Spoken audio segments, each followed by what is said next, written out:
संसाधन एवं विकास।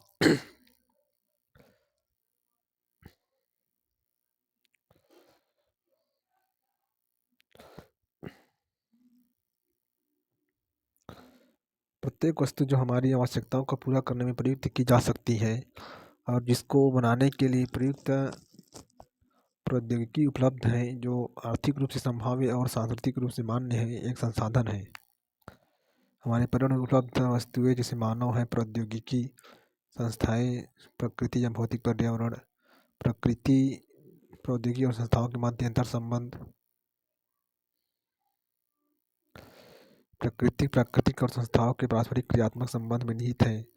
मानव प्रौद्योगिकी द्वारा प्रकृति के साथ क्रिया करते हैं और अपने आर्थिक विकास की गति को तेज करने के लिए संस्थाओं का निर्माण करते हैं। क्या आप भी बहुत से लोगों की तरह संसाधनों को प्राकृतिक उपहार समझते हैं? ऐसा नहीं है। संसाधन मानवीय क्रियाओं का परिणाम है।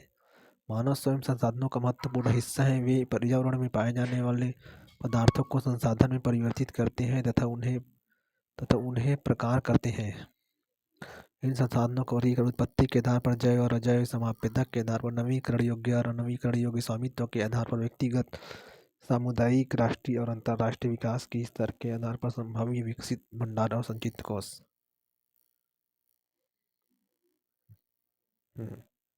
संसाधन प्राकृतिक, मानवीय। प्राकृतिक, नवीकरण योग्य, अनवीकरण योग्य। नवीकरण योग्य सतत अथवा प्रवाह जैसे पवन, जल। जैव, प्राकृतिक वनस्पति, वन, वन्य जीव। अनवीकरण योग्य पुनः चक्रीय जैसे धातु, अचक्रीय जैसे जीवाश्मी ईंधन। मानवीय संरचनाएं एवं संस्थाएं, मात्रा एवं गुणवत्ता। संसाधनों का विकास। संसाधन जिस प्रकार मनुष्य के जीवन यापन के लिए अति आवश्यक है, उसी प्रकार जीवन की गुणवत्ता बनाए रखने के लिए भी महत्वपूर्ण है। ऐसा विश्वास किया जाता था कि संसाधन प्रकृति के देन है। परिणाम स्वरूप मानव ने इनका अंधाधुंध उपयोग किया, जिससे निम्नलिखित मुख्य समस्याएं पैदा हो गई। कुछ व्यक्तियों की लालच और संसाधनों का ह्रास होता गया। गरीब और गरीब होते गए, अमीर और अमीर होते गए। संसाधनों मानव जीवन की गुणवत्ता और विश्व शांति बनाए रखने के लिए संसाधनों का समाज में न्याय संगत बंटवारा आवश्यक हो गया है। यदि कुछ ही व्यक्तियों तथा देशों द्वारा संसाधनों का वर्तमान दोहन जारी रहता है तो हमारी पृथ्वी का भविष्य खतरे में बढ़ जा सकता है। इसलिए हर तरह के जीवन का अस्तित्व बनाए रखने के लिए संसाधनों के उपयोग की योजना बनाना अति आवश्यक है। सतत अस्तित्व सही अर्थों में सतत पशुड़ी विकास का एक हिस्सा है। ऊपर 6 मिनट का और वीडियो है इसी का।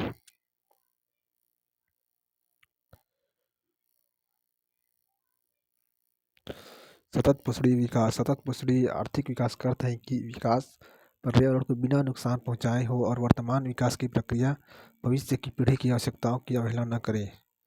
वर्तमान आवश्यकता पूरा हो लेकिन भविष्य में भी इसकी कमी न पड़े।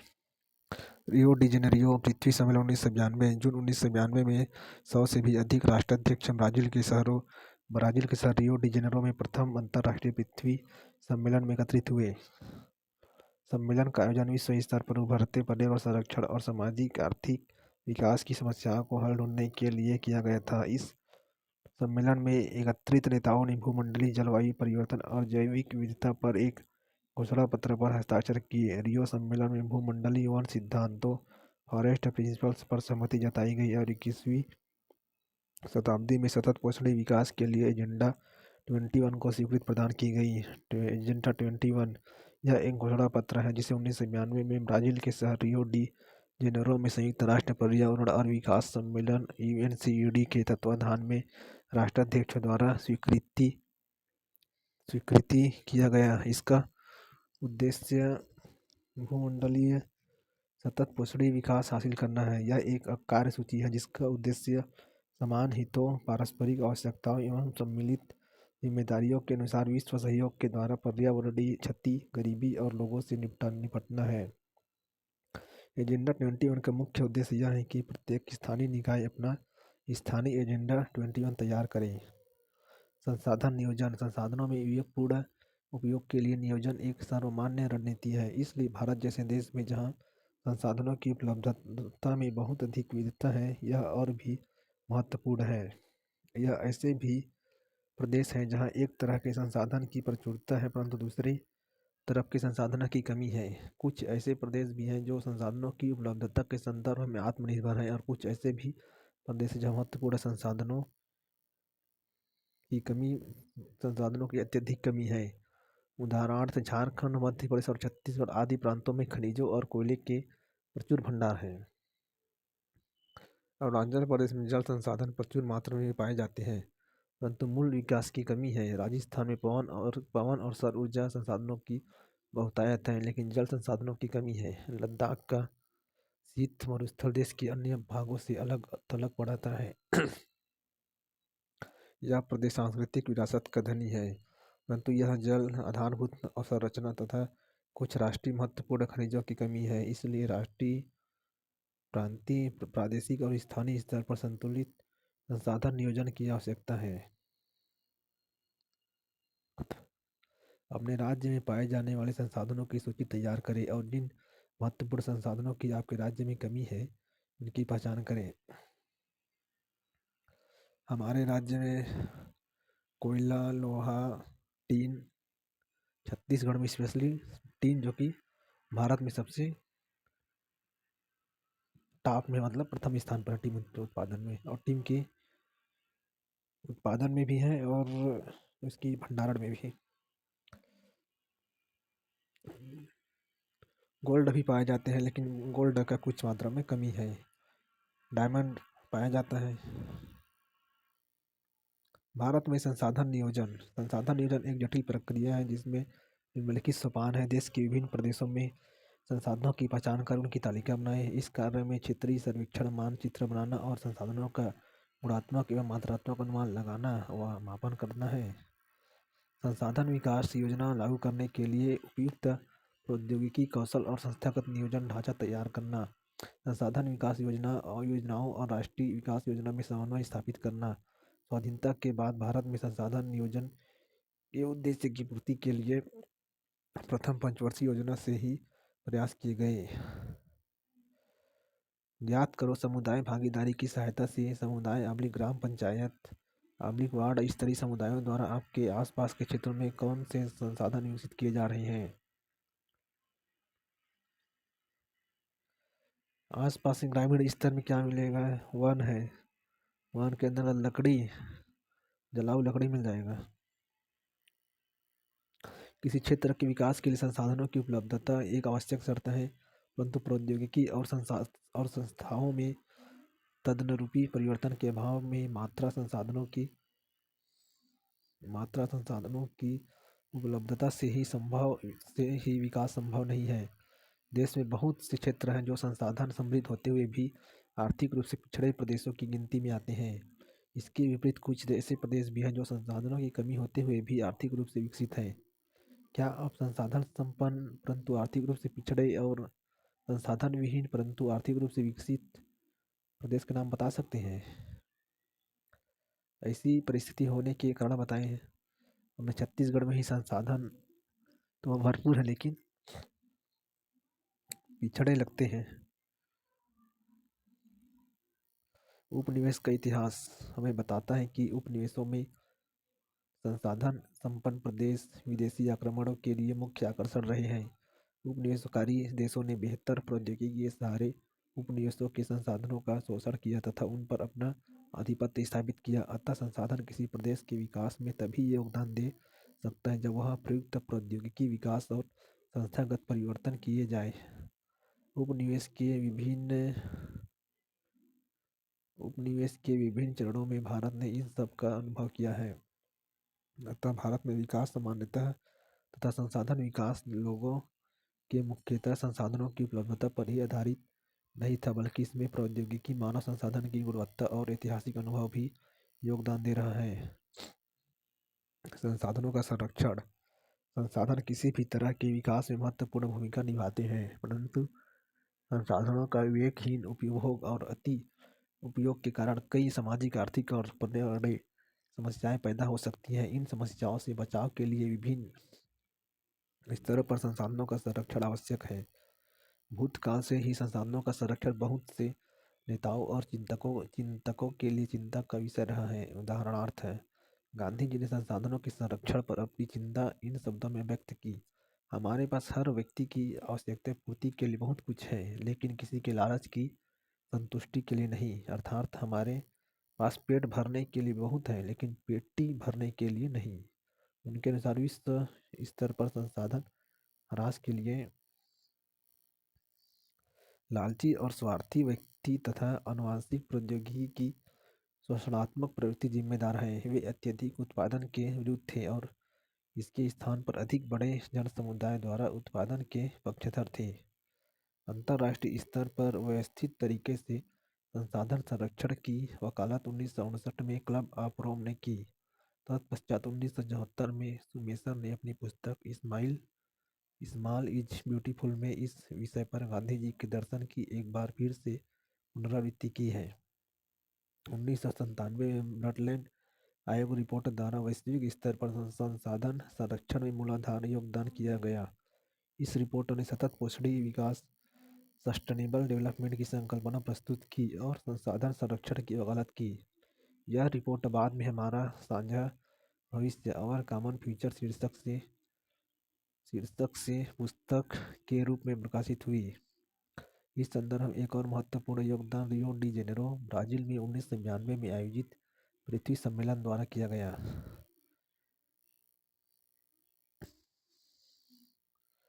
भू संसाधन: हम पृथ्वी पर रहते हैं, इसी पर अनेक आर्थिक क्रियाकलाप करते हैं और विभिन्न रूपों में इसका उपयोग करते हैं। अतः भूमि एक बहुत महत्वपूर्ण प्राकृतिक संसाधन है।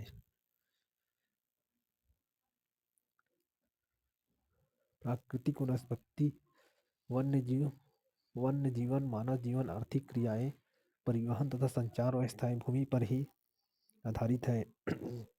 परंतु भूमि एक सीमित संसाधन है, इसलिए उपलब्ध भूमि का विभिन्न उद्देश्यों के लिए उपयोग सावधानी और योजनाबद्ध तरीके से होना चाहिए।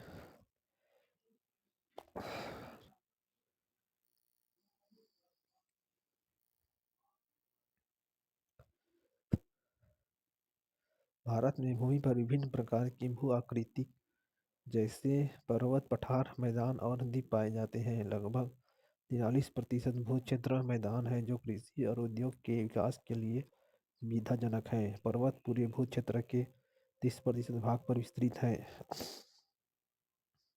कुछ बारहमासी नदियों के प्रवाह को सुनिश्चित करते हैं। पर्यटन विकास के लिए अनुकूल परिस्थितियां प्रदान करते हैं और पारिस्थितिकी के लिए महत्वपूर्ण है। देश के क्षेत्रफल का लगभग 27% हिस्सा पठारी क्षेत्र है। इस क्षेत्र में खनिजों, जीवाश्म ईंधनों और वनों का अपार संचय कोष है।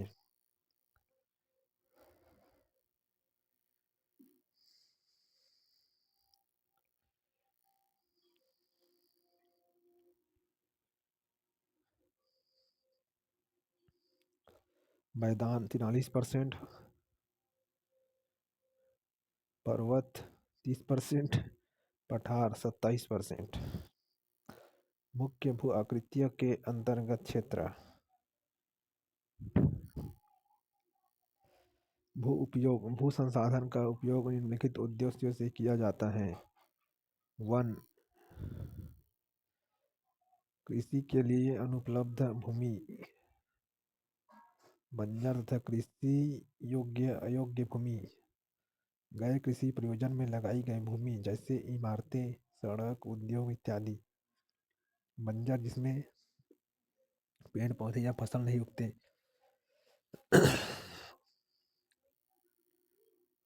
परती भूमि के अतिरिक्त अन्य कृषि अयोग्य भूमि, स्थायी चारागाहें तथा अन्य गोचर भूमि, विविध वृक्ष फसलों तथा उपवनों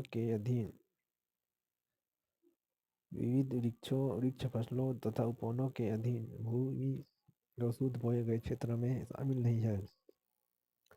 कृषि योग्य बंजर भूमि, जहाँ 5 से अधिक वर्षों से खेती न की गई हो। परती भूमि, वर्तमान परत, जहाँ एक कृषि वर्ष या उससे कम समय से खेती न की गई हो। वर्तमान परती भूमि के अतिरिक्त अन्य परती भूमि या पुरातन परती, जहाँ 1 से 5 कृषि वर्ष से खेती न की गई हो। शुद्ध निवल बोया गया क्षेत्र वह भूमि जिस पर फसलें उगाई व काटी जाती है वह शुद्ध निवल बोया गया क्षेत्र कहलाता है। एक कृषि वर्ष में एक बार से अधिक बोए गए क्षेत्र को शुद्ध निवल बोए गए क्षेत्र में जोड़ दिया जाता है तो वह सकल कृषि क्षेत्र कहलाता है। सामान्य भू उपयोग संवर्ग 1960 से 61।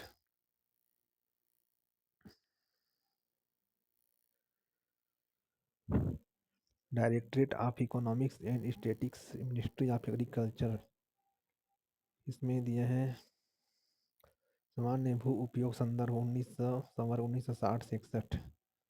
45.26% गैर कृषि परियोजनाओं के अंतर्गत क्षेत्र है और 18.11% वन है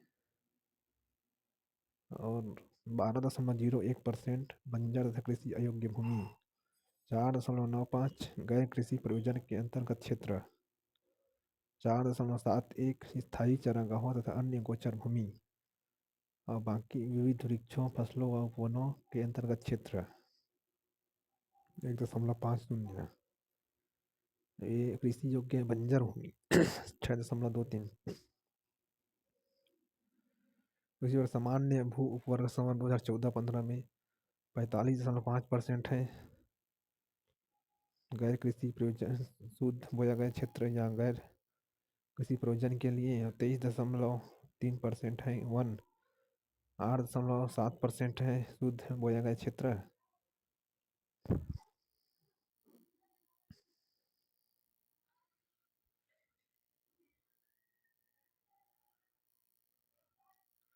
भारत में भू उपयोग प्रारूप। भू उपयोग को निर्धारित करने वाले तत्वों में भौतिक कारक जैसे भू आकृति, जलवायु और मृदा के प्रकार तथा मानव कारक जैसे जनसंख्या घनत्व, प्रौद्योगिकी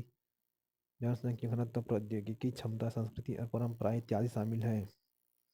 भारत का कुल भौगोलिक क्षेत्रफल 32.8 लाख वर्ग किलोमीटर है, परंतु इसके 93% भाग के ही भू उपयोग आंकड़े उपलब्ध हैं, क्योंकि पूर्वोत्तर प्रांतों में असम को छोड़कर अन्य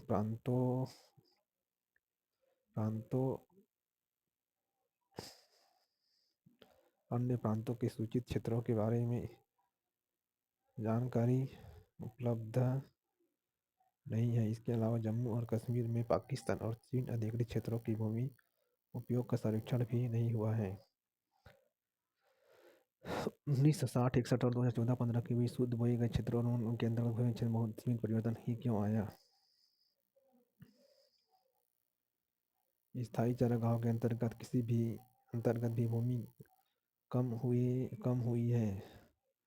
पशुधन की इतनी बड़ी संख्या के लिए चारागाह उपलब्ध कराने में कैसे समर्थ होंगे और इसके क्या परिणाम होंगे? वर्तमान प्रतिभूमि के अतिरिक्त अन्य प्रतिभूमि अनुपजाऊ हैं और इन पर फसलें उगाने के लिए कृषि लागत बहुत ज़्यादा है। अतः इस भूमि में 2 या 3 वर्षों में इनका 1 या 2 बार बोया जाता है और यदि इसे शुद्ध निवल बोए गए क्षेत्र में शामिल कर लिया जाता है तब भी भारत के कुल सूचित क्षेत्र के लगभग 54% हिस्से पर ही खेती हो सकती है। शुद्ध निवल बोए गए क्षेत्र का प्रतिशत भी विभिन्न राज्यों में भिन्न भिन्न है। पंजाब और हरियाणा में 80% भूमि पर खेती होती है, परंतु अरुणाचल प्रदेश, मिजोरम, मणिपुर और अंडमान निकोबार द्वीप समूह में 10% से भी कम क्षेत्र बोया जाता है। इन राज्यों में शुद्ध निवल बोए गए क्षेत्र के कम अनुपात के लिए उत्तरदायी कारणों को ज्ञात कीजिए। जबकि अंडमान निकोबार एक द्वीप है जहाँ जंगल अधिक मात्रा में है और वहाँ खेती के लिए जंगलों को साफ करना पड़ेगा। हमारे देश में राष्ट्रीय वन नीति 1952 द्वारा निर्धारित वनों के अंतर्गत 33% भौगोलिक क्षेत्र वांछित है, जिसकी तुलना में वन के अंतर्गत क्षेत्र काफ़ी कम है। वन नीति द्वारा निर्धारित यह सीमा पारिस्थितिक संतुलन बनाए रखने के लिए आवश्यक है। वन क्षेत्र के आसपास रहने वाले लाखों लोगों की आजीविका इस पर निर्भर करती है।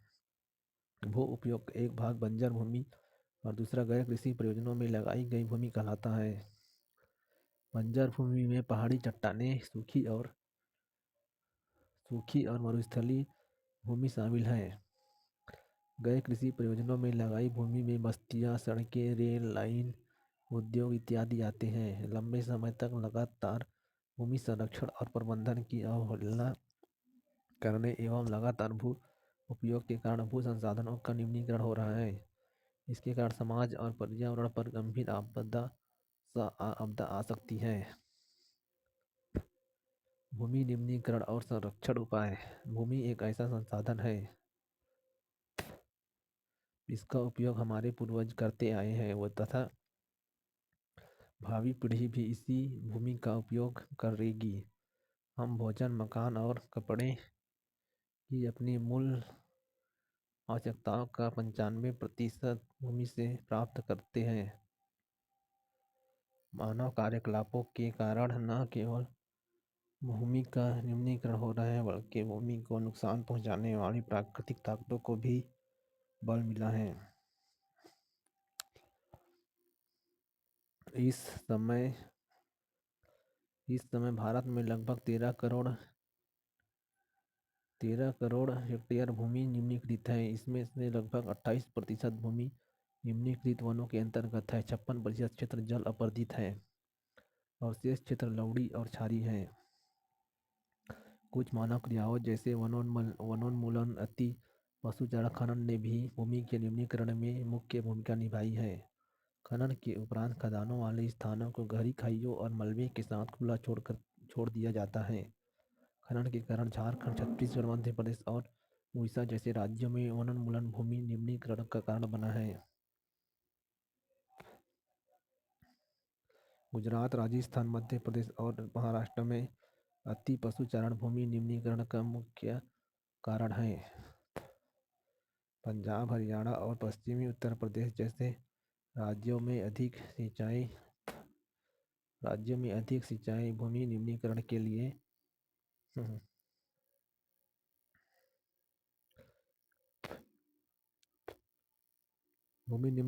उत्तरदायी हैं।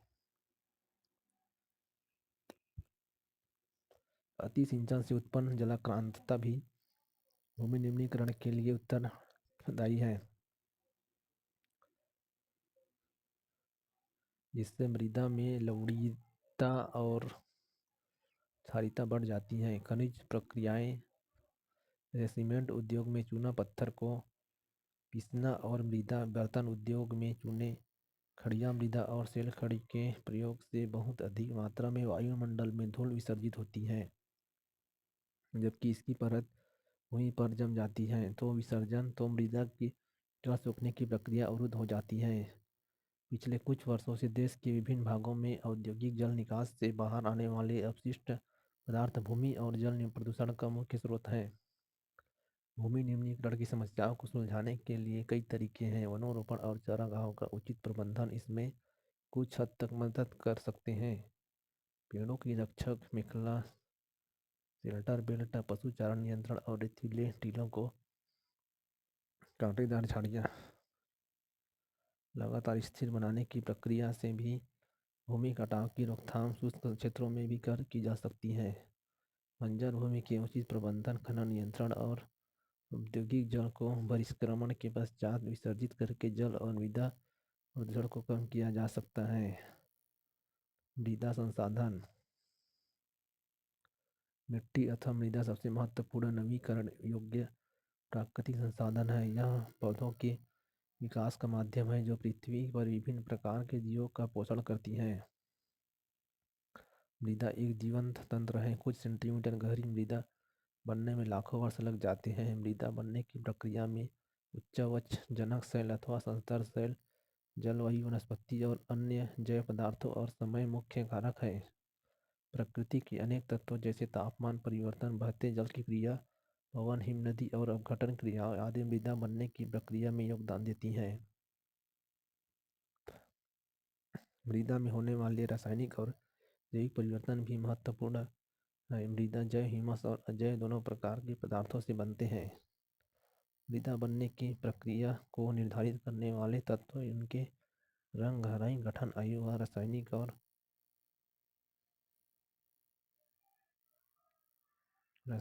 भौतिक गुणों के आधार पर भारत की मृदाओं के निम्नलिखित प्रकार हैं।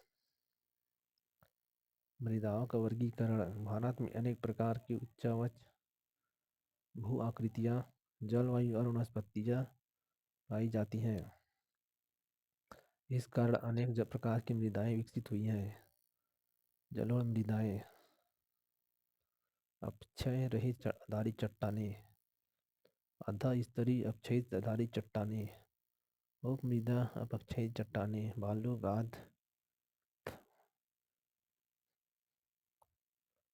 सिल्ट व मृत्तिका, ऊपरी संतत की मृदा। मृदाओं का वर्गीकरण। भारत में अनेक प्रकार की उच्चवच भू आकृतियाँ, जलवायु और वनस्पतियाँ पाई जाती हैं। इस कारण अनेक प्रकार की मृदाएं विकसित हुई हैं।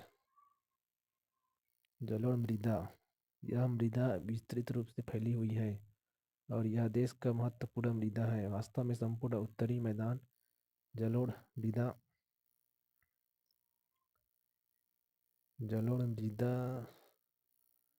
से बना है। यह मृदाएं हिमालय की 3 महत्वपूर्ण नदी तंत्रों सिंधु, गंगा और ब्रह्मपुत्र नदियों द्वारा लाए गए निक्षेपों से बनी है। एक संकरे गलियारों के द्वारा यह मृदाएं राजस्थान और गुजरात तक फैली है। पूर्वी तटीय मैदान विशेषकर महानदी गोदावरी, कृष्णा और कावेरी नदियों के डेल्टा भी जलोढ़ मृदा से बने हैं। जलोढ़ मृदा में रेत, सिल्ट और मृत्तिका के विभिन्न अनुपात पाए जाते हैं। जैसे हम नदी के मुहाने से घाटी में ऊपर की ओर जाते हैं, मृदा के कणों का आकार बढ़ता चला जाता है। नदी घाटी के ऊपरी भाग में जैसे ढाल भंग के समीप मोटे कण वाले मृदाएं पाई जाती हैं। ऐसी मृदाएं पर्वतों की तलहटी पर बने मैदानों जैसे द्वार, चो क्षेत्र और तराई में आमतौर पर पाई जाती हैं। कणों के आकार या घटकों के अलावा भूमृदाओं की पहचान उनकी आयु से भी होती है। आयु के आधार पर जलोढ़ मृदाएं 2 प्रकार की होती हैं: पुराना जलोढ़ बांगर और नया जलोढ़ खादर।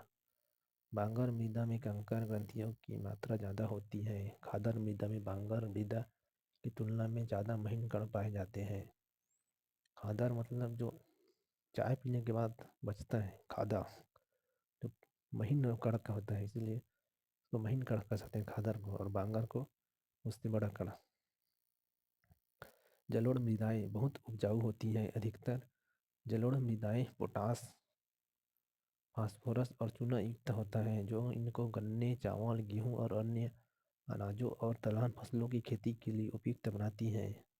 अधिक उपजाऊपन के कारण जलोढ़ मृदा वाले क्षेत्रों में गहन कृषि की जाती है और यह जनसंख्या घनत्व भी अधिक है। सूखा क्षेत्रों की मृदाएं अधिक क्षारीय होती हैं। इन मृदाओं का सही उपचार और सिंचाई करके इनकी पैदावार बढ़ाई जा सकती है। काली मृदा: इन मृदाओं का रंग काला है और इन्हें रेगर मृदाएं भी कहा जाता है। काली मृदा कपास की खेती के लिए उपयुक्त के लिए उचित समझा जाता है और काली कपास मृदा के नाम से भी जाना जाता है। यह माना जाता है कि जलवायु और उनके उनके जनक शैलों ने काली मृदा के बनने में महत्वपूर्ण योगदान दिया है।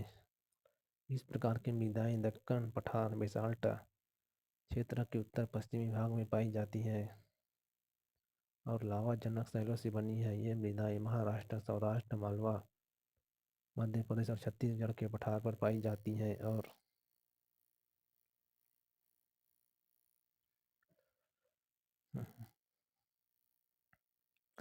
भारत मृदा के मुख्य प्रकार: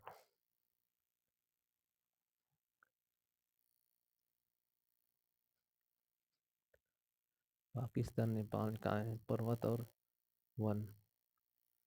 ये जम्मू कश्मीर है, हिमाचल प्रदेश है, हरियाणा है, और इधर है सिक्किम, पर्वत और वन मृदा। जलोढ़ मृदा गंगा घाटी मैदान में लाल और पीली मिट्टी, छत्तीसगढ़, मध्य प्रदेश, उड़ीसा, झारखंड, तेलंगाना, आंध्र प्रदेश, इधर असम, केरल, असम, इधर कर्नाटक, तमिलनाडु, महाराष्ट्र का कुछ अंश, काली मध्य प्रदेश, महाराष्ट्र, राजस्थान। लैटेराइट लैटेराइट में आएगा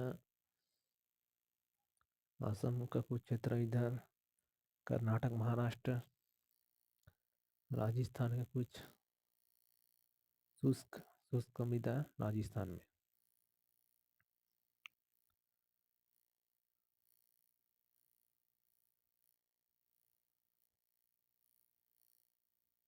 काली मृदा दक्षिण पूर्वी दिशा में गोदावरी और कृष्णा नदियों की घाटियों तक फैली है। काली मृदा बहुत महीन कण अर्थात मृत्तिका से बनी है। इसकी नमी धारण करने की क्षमता बहुत होती है। इसके अलावा ये मृदाएं कैल्शियम कार्बोनेट, मैग्नीशियम, पोटास और चूने जैसे पौष्टिक तत्वों से परिपूर्ण होती हैं, परंतु इनमें फास्फोरस की मात्रा कम होती है। गर्म और शुष्क मौसम में इन मृदाओं में गहरी दरारें पड़ जाती हैं, जिससे इनमें अच्छी तरह वायु मिश्रण हो जाता है। गीला होने से पर ये मृदाएं चिपचिपी हो जाती हैं और इनको जोतना मुश्किल होता है। इसलिए इनकी जोताई मानसून प्रारंभ होने की पहली बौछार से ही शुरू कर दी जाती है। लाल और पीली मृदा लाल मृदा दक्कन पठार के पूर्वी और दक्षिणी हिस्से में रवेदार आग्नेय चट्टानों पर कम वर्षा वाले भागों में विकसित हुई है। लाल और पीली मृदाएं उड़ीसा, छत्तीसगढ़, मध्य गंगा मैदान के दक्षिणी छोर पर और पश्चिमी घाट में पहाड़ों पर पाई जाती है। इन मृदाओं का लाल रंग रवेदार आग्नेय और ऊर्ध्वाधर चट्टानों में लौह धातु के प्रसार के कारण होता है। इनका पीला रंग इनमें जल योजन के कारण होता है। लेटेराइट मृदा लेटेराइट शब्द ग्रीक भाषा के शब्द लेटर से लिया गया है, जिसका अर्थ है ईंट। लेटेराइट मृदा का निर्माण उष्णकटिबंधीय तथा उपोष्णकटिबंधीय जलवायु, उष्णकटिबंधीय मतलब कर्क रेखा तक पाए जाने वाला क्षेत्र को, उसके बाद उपोष्णकटिबंधीय जलवायु। लैटेराइट मृदा क्षेत्रों में आर्द्र तथा शुष्क ऋतुओं के एक के बाद एक आने के कारण होता है। यहाँ भारी वर्षा से अधिक निच्छालन का परिणाम है। लैटेराइट मृदा अधिकतर गहराई तथा अम्लीय 6 से अधिक होता है। अम्लीय पीएच 6 से अधिक होता है। इसमें सामान्यतः पौधों के पोषक तत्वों की कमी होती है। यह अधिकतर दक्षिण राज्यों, महाराष्ट्र के पश्चिमी घाट क्षेत्रों, उड़ीसा, पश्चिम बंगाल के कुछ भागों तथा उत्तर पूर्वी प्रदेश में पाई जाती है। जहाँ इस मिट्टी में पर्णपाती और सदाबहार वन मिलते हैं, वहाँ इसमें ह्यूमस पर्याप्त रूप में पाया जाता है, लेकिन विरल वनस्पति और अर्ध शुष्क पर्यावरण में इसमें ह्यूमस की मात्रा कम पाई जाती है। स्थल रूपों पर उनकी स्थिति के अनुसार उनमें अपरदन तथा भूमि निम्नीकरण की संभावना होती है। मृदा संरक्षण की उचित तकनीक अपनाकर इन मृदाओं पर कर्नाटक, केरल और तमिलनाडु में चाय और कॉफी उगाई जाती है। तमिलनाडु, आंध्र प्रदेश और केरल की लाल लैटेराइट मृदाएं काजू की फसल के लिए अधिक उपयुक्त है। मरुस्थलीय मृदाओं का रंग लाल और भूरा होता है। ये मृदाएं आमतौर पर रेतीली और लवड़ी होती हैं। कुछ क्षेत्रों में नमक की मात्रा इतनी अधिक होती है कि झीलों से जल वाष्पीकृत करके खाने का नमक भी बनाया जाता है। शुष्क जलवायु उच्च तापमान के कारण जल वाष्पन दर अधिक है और मृदाओं में ह्यूमस और नमी की मात्रा कम होती है। मृदा की सतह के नीचे कैल्शियम की मात्रा बढ़ती चली जाती है और नीचे की परत में चूने की कंकड़ की सतह पाई जाती है। इसके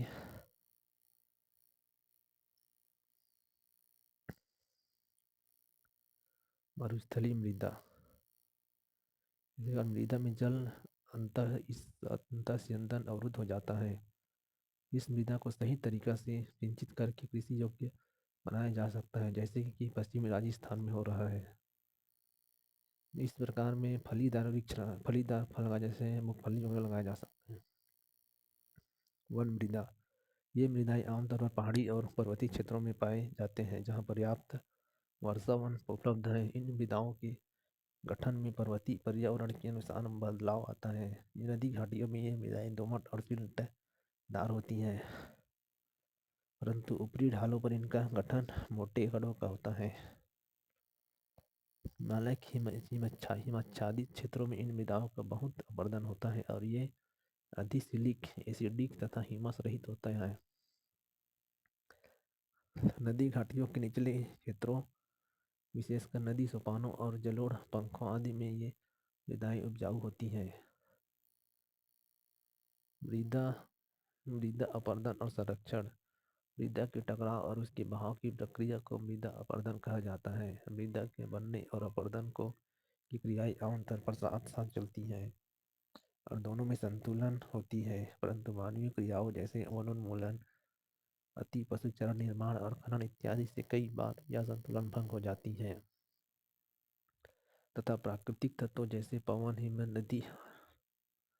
हिमनदी और जल मृदाएं अपरदन करता है। बहता जल मृत्तिका युक्त मृदाओं को काटते हुए गहरी वाहिकाएं बनाता है, जिन्हें अवनलिकाएं कहते हैं। ऐसी भूमि जोतने योग्य नहीं रहता और इसे उत्खाद भूमि, बादलैंड कहते हैं। यह है मृदा अपरदन। चंबल बेसिन में ऐसी भूमि को खंड भूमि कहा जाता है। कई बार जल स्तर क्षेत्र को ढके हुए ढाल के साथ नीचे की ओर बहता है। ऐसी स्थिति में इस क्षेत्र की ऊपरी मृदा घुलकर जल के साथ बह जाती है। इसे चादर अपरदन, शीट इरोजन कहा जाता है। पवन द्वारा मैदान अथवा ढालू क्षेत्र से मृदा को उड़ा ले जाने की प्रक्रिया को पवन अपरदन कहते हैं। कृषि के गलत तरीकों से भी मृदा अपरदन होता है। गलत ढंग से हल चलाने, जैसे ढाल पर ऊपर से नीचे की ओर हल चलाने से वाहिकाएं बन जाती हैं, जिसके अंदर से बहता पानी आसानी से मृदा का कटाव करता है। ढाल वाली भूमि पर समोच्च रेखाओं के समानांतर हल चलाने से ढाल के साथ जल बहाव की गति घटती है। अवनालिका अपरदन, इसे समोच्च जुताई कहा जाता है। ढाल वाली भूमि पर सोपान बनाए जा सकते हैं। सोपान कृषि अपरदन को नियंत्रित करता है। पश्चिमी और मध्य हिमालय में सोपान अथवा सीढ़ीदार कृषि काफी विकसित है। बड़े खेतों को पट्टियों में बांटा जाता है। फसलों के बीच में घास की पट्टियां उगाई जाती हैं। ये पवनों द्वारा जनित बल को कमजोर करती हैं। इस तरीके को पट्टी कृषि, स्ट्रिप फार्मिंग कहते हैं। पेड़ों को कतारों में लगाकर रक्षक मेखला बनाना भी पर्वतों की गति कम करता है। इन रक्षक पट्टियों का पश्चिम भारत में रेत के टीलों के स्थायीकरण में महत्वपूर्ण योगदान रहा है। पंजाब में भूमि निम्नीकरण का निम्नलिखित में से मुख्य कारण क्या है? निम्नलिखित में से किस प्रांत में सीढ़ीदार खेती की जाती है? इनमें से किस राज्य में काली मृदा मुख्य रूप से पाई जाती है? निम्नलिखित को उत्तर लिखना है। 3 राज्यों के नाम बताएं जहाँ काली मृदा पाई जाती है। इस पर मुख्य रूप से कौन सी फसल उगाई जाती है? पूर्वी तट के नदी डेल्टाओं पर किस प्रकार की मृदाएं पाई जाती हैं? इस प्रकार की मृदा की 3 मुख्य विशेषताएं वह क्या है? पहाड़ क्षेत्र में मृदा अपरदन की रोकथाम के लिए क्या कदम उठाए जाने चाहिए? 120 शब्द में लिखना है। भारत में भूमि उपयोग प्रारूप का वर्णन करें। वर्ष 1960 से 61 से वन के अंतर्गत क्षेत्र में महत्वपूर्ण मृदा नहीं हुई। इसका क्या कारण है? प्रौद्योगिकी और आर्थिक विकास के कारण संसाधनों का अधिक उपयोग कैसे हुआ? परियोजना क्रियाकलाप।